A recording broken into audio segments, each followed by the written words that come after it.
Welcome to another episode of Full Circle with me, Onyx.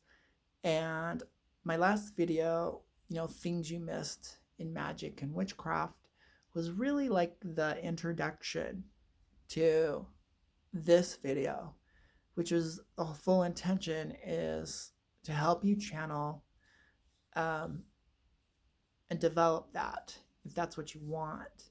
So, in the last video, I pretty much informed you we're all connected. We want to create better connections. And our body is the vehicle to do that because everything in this dimension gets processed somehow through your body. So it has to be registered in your brain, it has to be registered in your nervous system, and some form of action might happen. I have to move my body around to communicate things to you, uh, and transmit. So, yes, we're working through dimensions, but the common factor in the full experience, it's always you. It's always you and your body. It's always you and this dimension.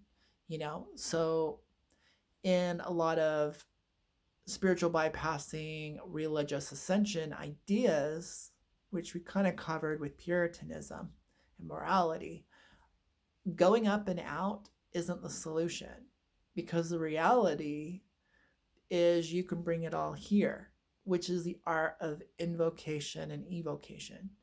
So, why were you summoning? The whole point was to bring it here. Yeah. Oh, not to go there.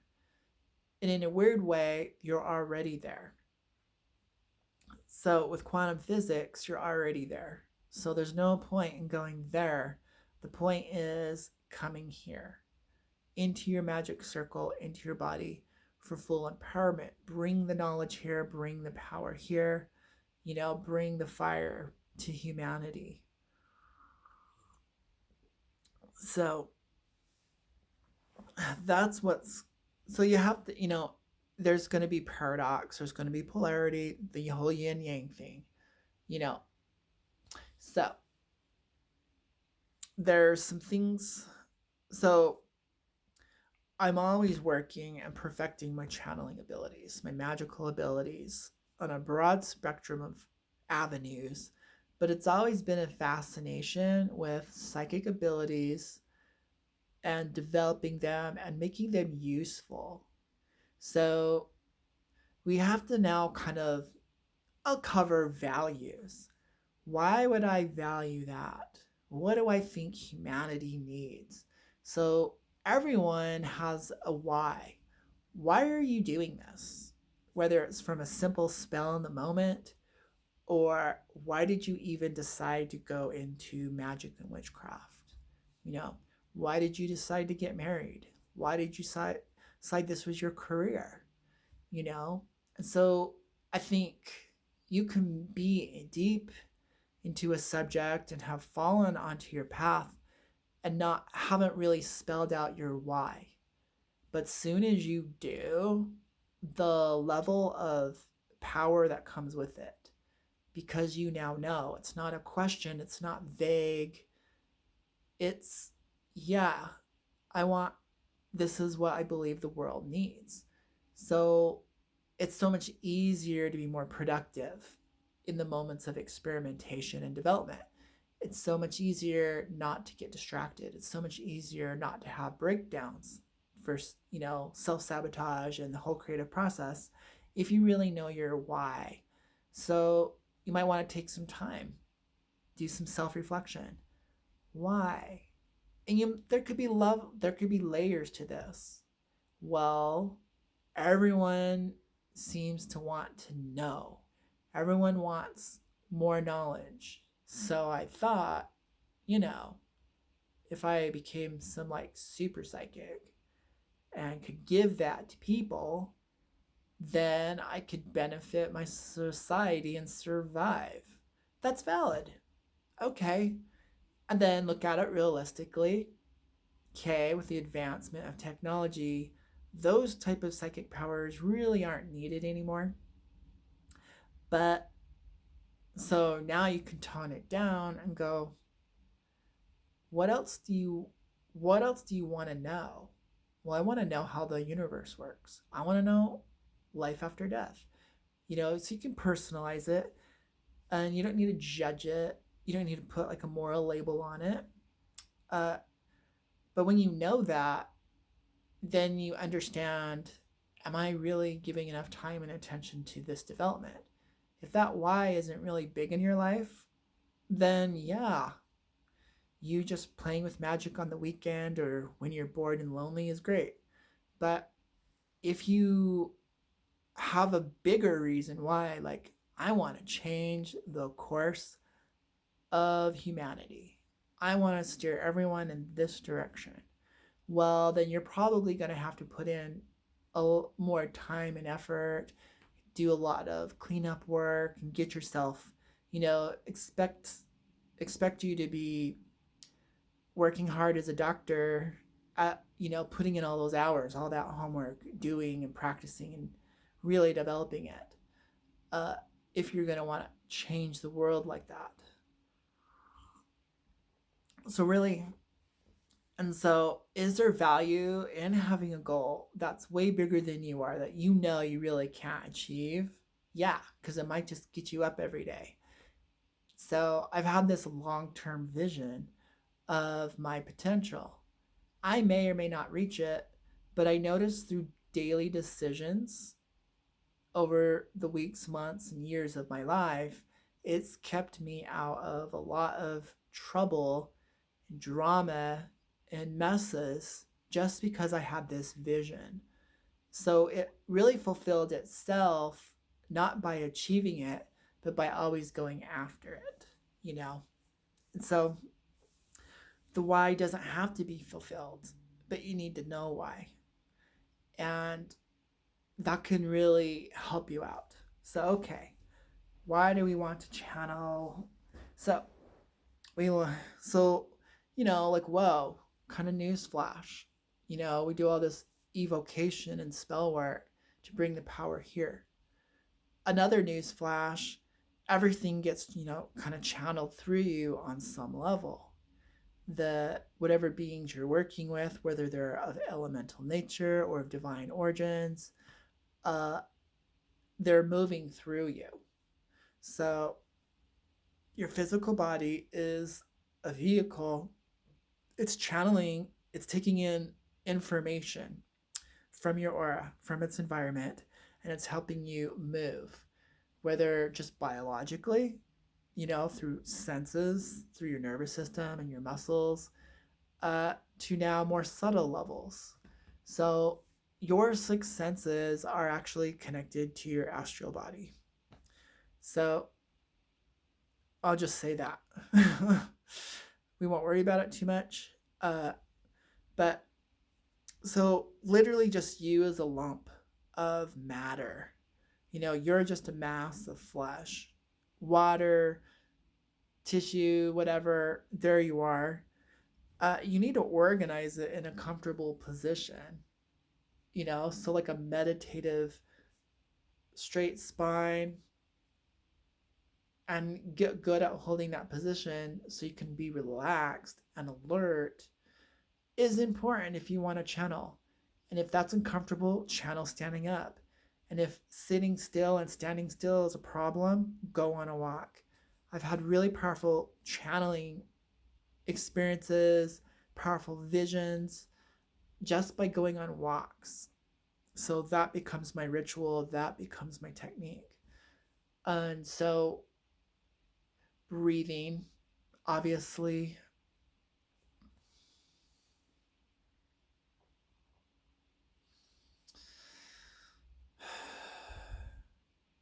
So there's volumes of information that you can learn just by your physical body, moving into a place of stillness, moving into a place of comfort, moving into a place of flow and ease if you're walking and moving. So Tai Chi is a really nice style martial art that can help you get in touch, work with energy.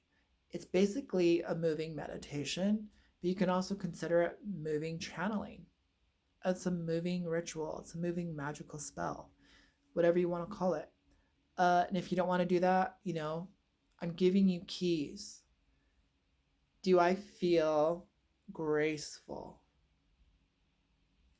Is there a sense of harmony in my alignment?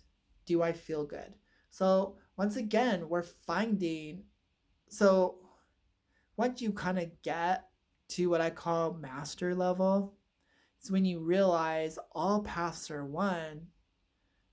You can use what you've learned on another path to help you master the other path. So, I I would like to say I'm pretty good at drawing. Sketching is my thing. I'm also pretty good at cooking. I can use these references. You know, what am I? So, a sketch is a series of lines that you somehow kind of put together and shape almost like a sculpture to come up with a drawing. And so, sketching style is different than drawing. But I can start using those little micro shifts, sketches, to flush out an image that's harmonious and feels good and represents the idea in form, and that would be the position. So there we go. And so there's a development process, paying attention to the process. Okay, so we've really gone into that. And I'm already kind of going into that channeling state just by talking about it and sitting long enough. So that happens too. You'll notice there's what I call the magic window, where if you sit in one place long enough, your body starts doing a few things. It starts to adjust itself to something more comfortable in relationship to gravity. Then the breathing pattern changes naturally. So it's almost like if you just don't do so much and really kind of just let it happen, your body's going to find a center. It's going to move into its center. Your breathing pattern is going to change for something that works with what you're doing. You're just sitting, so you don't need to have hardcore respiration. You're not thinking a lot, so you don't have to be holding your breath on unconsciously. And pretty soon you notice your body kind of takes care of itself. So physically, I am in alignment with the strongest structure, a triangle. Okay. My breathing patterns changed.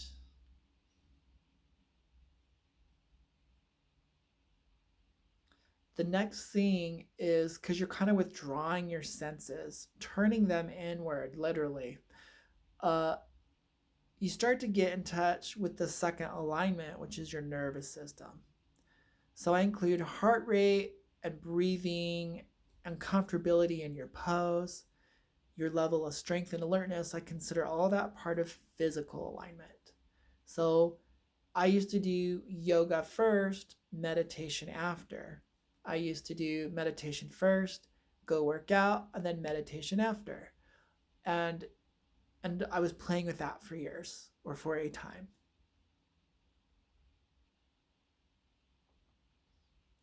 But recently, I've been able to actually just kind of move inward enough where I started going, you know what? I'm in my nervous system. And my nervous system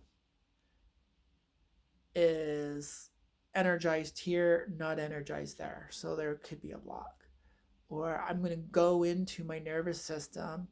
Through my nervous system, I'm going to start accessing information that's in my aura, that's in my psychic body.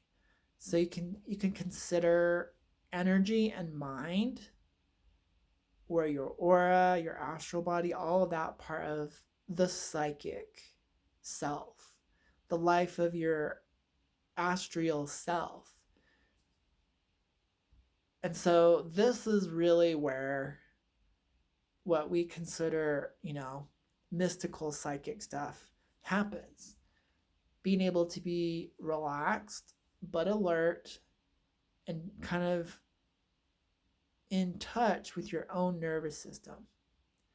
So your conscious awareness is now moving into what we can now consider energetic alignment. So before it gets all advanced with chakras and meridians and special points and all this stuff in your spiritual senses, really practical, how is your nervous system? Is it all junked up? Is your body bent in the wrong positions all day long? We sit wrong, we live our lifestyle wrong, we move through artificial environments wrong. So are you doing anything to free that up? Yoga, massage, I would say primal movement would be a wonderful thing to do. Exercise, breathing, eating right. So are you going through a detox to get all the chemicals off your nerves? Are you loaded up on man-made products from medicine to food? What do you think that's going to do to your nervous system? So your nervous system is basically an extension of your brain. And so what are you doing to your brain? So in a weird way, we can't get out of these alignments. The physical one, the nervous system, electrical, biochemical, electrical system, the communication central.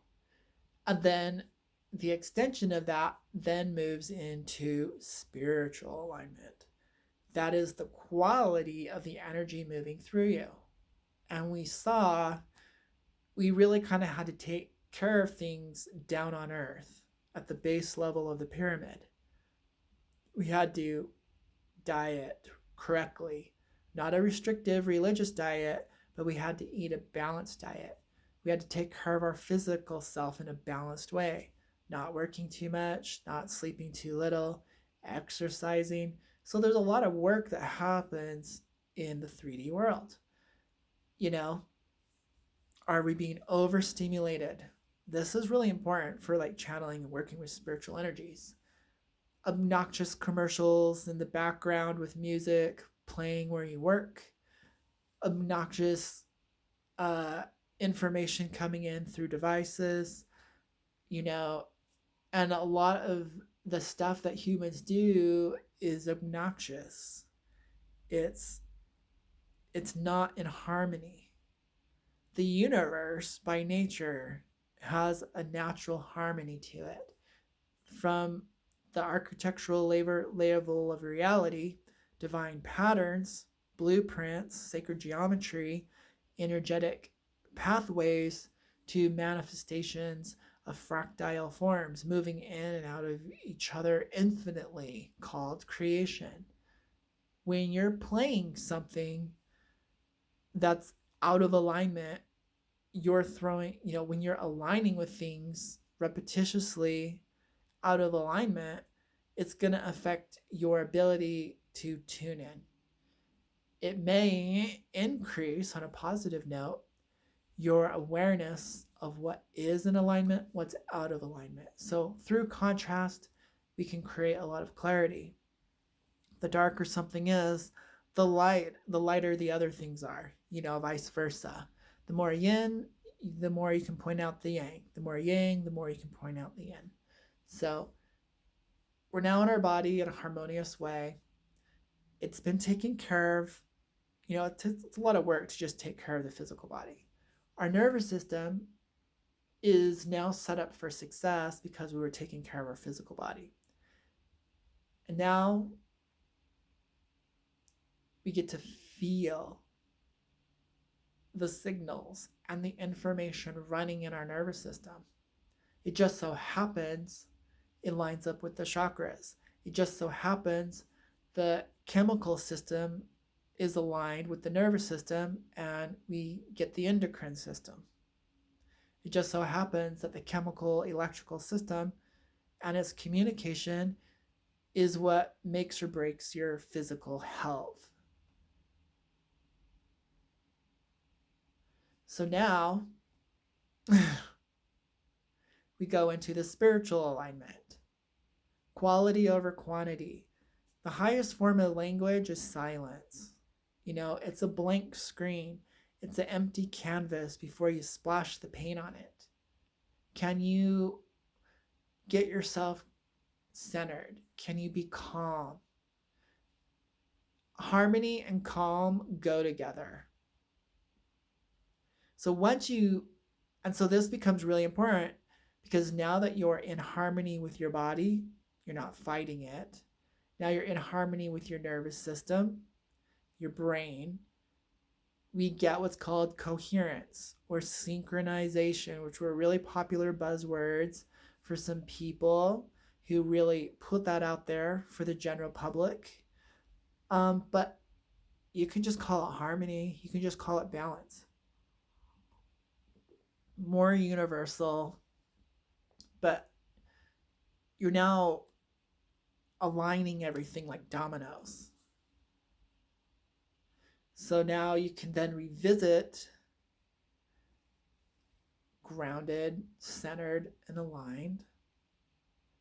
And now being at a place of calm, some people like to call that 0 point, or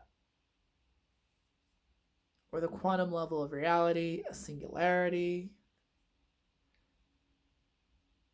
They call it gamma. You'll naturally go into gamma if you can get yourself physically calm. And then what naturally happens, because you're calm, you start to sink into it. You get a deeper, richer experience of calm. Your body feels better. So you might go through some waves of anxiety because there was so much tension in your nervous system. So we hold a lot of tension in our body, incredible amounts of tension. And that's actually blocking your energy. And so you feel tired. You feel like you have brain fog and all this. So stress and tension go together through lifestyle, modern Western manufactured lifestyle. So what you're doing is you're just carving out 5 minutes a day or maybe 10 minutes once a week, but you're carving out sacred space using your own physical body in the idea of gentle, relaxed meditation. You're retraining your body to sit upright, breathe. So all of a sudden you start to master on how to release tension. That improves your nervous system. So now your nervous system is working for you. You're getting the correct signals. Harmony starts happening. Spontaneous healing starts happening, and not a lot of effort, you know? So you probably didn't realize how valuable it was for your success in life to get yourself to a state of calm, daily, monthly, weekly, extended calm, deep calm. So now you don't need to worry about trances and altered states of consciousness. You don't need to worry about drugs, okay? Because you're plugged in to the earth, you're dialed into your body. Your nervous system is now free. Now the signals are running well. So now you're like a satellite and you're going to be sending signals and receiving signals from deep space or the quantum level of reality. It was so easy. So this is the thing. We like to make things hard. We like to make things complicated and complex. We like to talk about it all day, philosophize about it, reinvent the wheel a million different times. But with a little bit of Zen, we just make it very simple.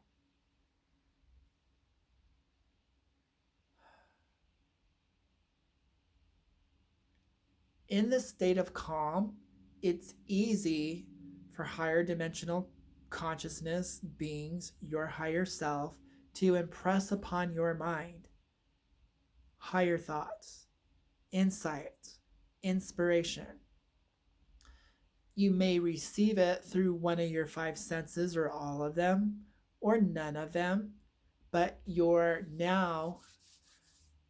want to be a receiver. So you're receiving. You've already sent out the signal. So before we see how easy it is to get complicated. Now that you've found your calm, a natural state of alertness will happen. You'll be like, oh, I was so tired. Then I felt a whole bunch of relaxation. Now I feel relaxed but focused, relaxed but alert. That's your sweet spot. That's your magic window. The psychic door is open. What's happening is you're energetically aligned. So that was your signal that your body, your nervous system is working together correctly. And when you get those two set up, the spiritual circuit automatically aligns. You that gamma energy. So you don't have to do rapid breathing techniques. You don't have to work so hard. You don't have to, you really don't. But you learn to feel. Okay, I feel calm, I feel centered, I feel aligned. Oh, the tension's gone. My breathing pattern changed.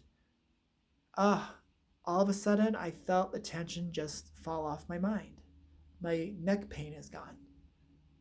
Now I feel ease, I feel grace, harmony, balance. I feel one with my environment. I feel one with my world. I feel one with life. So these are very simple things. We don't have to make them monumental. You don't have to jump up and down and scream about it. You don't have to go into shock. You don't have to make a big deal out of something that's normal, that should actually be your normal. You should always feel connected. So now relax.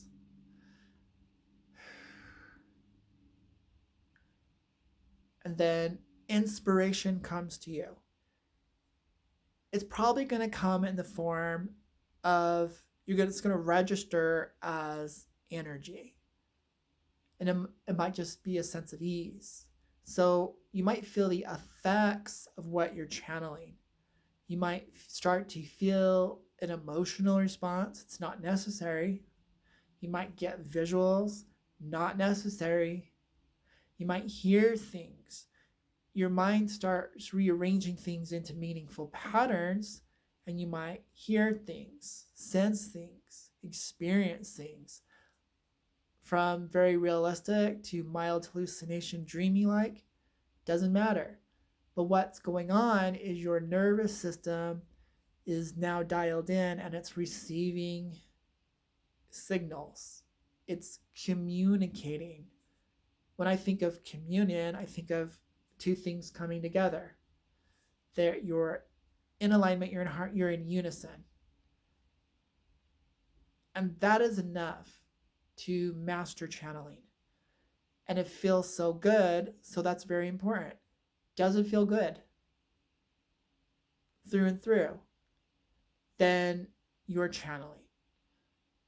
So that's enough. Then we don't judge it and label it with expectations. We leave it. You might find that after your kind of calm, meditative, tranquil experience, your me time, you might find all that information that came to you from higher dimensions, from inner dimensions, from the quantum level, from guides and gods and whatever. You didn't really understand what you were getting until later. It might be hours later, weeks later, months later, and it was like a seed was planted. So here you are expecting a flower in a tree. You're like, the tree goes there, the flowers go here. You put in the seeds and you're like, I'm disappointed. It didn't work. The meditation didn't work. My third eye's not open. I didn't hear voices. I didn't see the gods. They didn't tell me what to do. And I'm like, the seed was planted. and it went in through your spiritual body, into your nervous system, into your body, and then it uploads. So you download it, then upload it. Then it goes back into your nervous system, into your consciousness, and then you generate a really powerful poem full of deep meaning. Or you all of a sudden feel guided to go here and do this and that, and a profound event happens. You set it up with being receptive. So what you've done is you've created your inner temple. So in witchcraft, we have an inner temple. In the occult, we have what's called the inner temple. It was harmonizing your body and your mind, creating sacred space within, turning inward. And I gave you a very simple way to do that. No extravagant ritual required. No phase of the moon and candle burning and meeting at night in robes and a sacrifice. No, we did it very practically. It was so normal. You can do that every day. It could be the first thing you do in the morning. It could be a midday exercise on your lunch break. And then you can tell normal people, oh, I just find my calm. Where do you get all those creative inspirations, those divine inspirations? From my calm, from my peace, I found a way to create serenity. Through my serenity, I got divine inspiration. I channeled higher powers, created healing for myself and my environment. And so that was learning how to dial in to the frequency and your frequency. So when you're calm and you're all aligned, you're broadcasting a signal. You're sending a signal to the universe. So everything you get is in response to your signal. So a lot of the stuff you're getting is because you're not dialed into your frequency.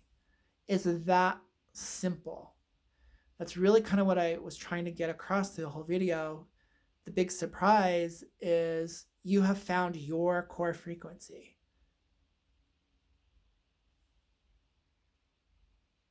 But you've also set everything else up. You've set up your inner temple. You've created a container for a divine experience. You've cast a magic circle already. You've done all the requirements that are necessary. You got the 3 channels working to have awesome, powerful channeling psychic experiences, or to invoke or evoke elemental forces. Now keep practicing this and watch yourself excel at magic.